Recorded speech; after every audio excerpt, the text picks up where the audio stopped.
All right, let's speak to a few more people via the David Pakman Show Discord, which you can find at davidpakman.com/Discord. It is a great Discord. I highly, highly recommend it. Let's go next to Will from LA. Now, is that Los Angeles or Louisiana? It's Los Angeles. All right, welcome. How you doing?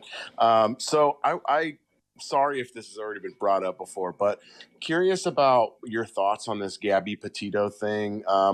Obviously, it's a huge story, but then on one side, you hear a lot of people kind of irritated that a lot of Black and Indigenous and Hispanic people aren't getting the same, sort of visibility for their case. I'm just curious what your thoughts on that are. I mean, I personally think it's really tough to demean this poor girl's existence, to demean her own individual case by, complaining about maybe other cases that don't get the same sort of coverage. And I'm just curious what your thoughts on that are. Yeah, so there's really three stories here, and we talked about this on a bonus show earlier this week. So first, there's just the facts of the Gabby Petito story.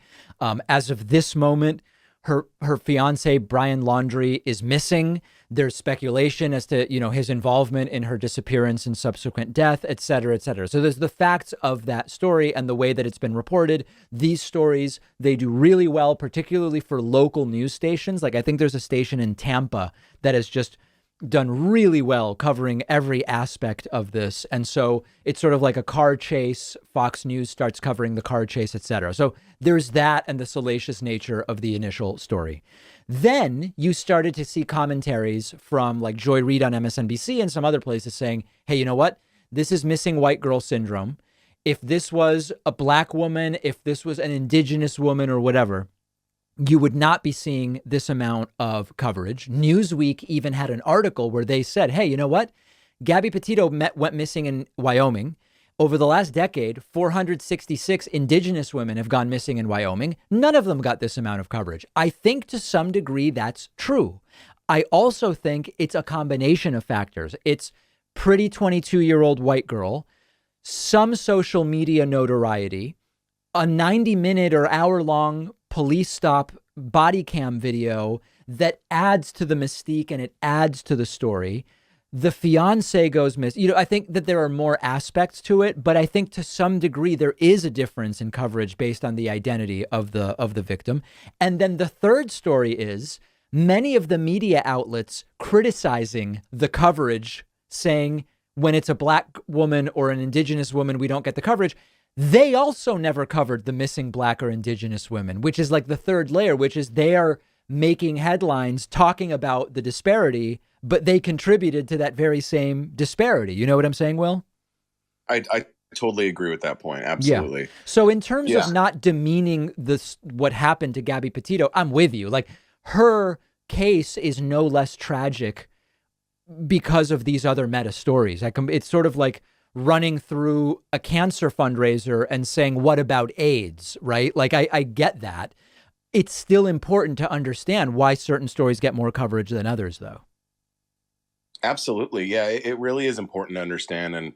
And I feel for anybody that goes missing, it doesn't matter their gender or race or anything. I mean, it's terrible. And I hope that there's more light that is shined on those people, on anybody that goes missing. And I also, hope for some sort of healing for, Gabby's family and people who loved her. And it's terrible all around, anybody who goes missing. But thank you so much for your time, David. I really appreciate you. Big fan of the show. Thanks, Will. Will from LA. Very much appreciate the call and a good topic. I mean, there's a lot of different stories there. That's the reality. One of our sponsors is Aura. Think about all of your online accounts, finances, your devices. How are you protecting them? Hacking, data breaches, identity theft. These are bigger issues now than they've ever been before. Aura is a new type of security service. It protects your online data, your internet connection, your devices with one subscription. You'll be alerted to fraud and threats quickly. Like if your online accounts or passwords were leaked, or if someone tried to open a bank account in your name, With an easy online dashboard and alert sent straight to your phone, Aura keeps you in control and guides you through solving any issues. All plans come with a $1 million identity theft insurance to help recover stolen funds. So if you want to secure your online presence from hackers and scammers, check out Aura. You'll get 40% off all plans when you go to aura.com/Pacman. The link is right underneath this video.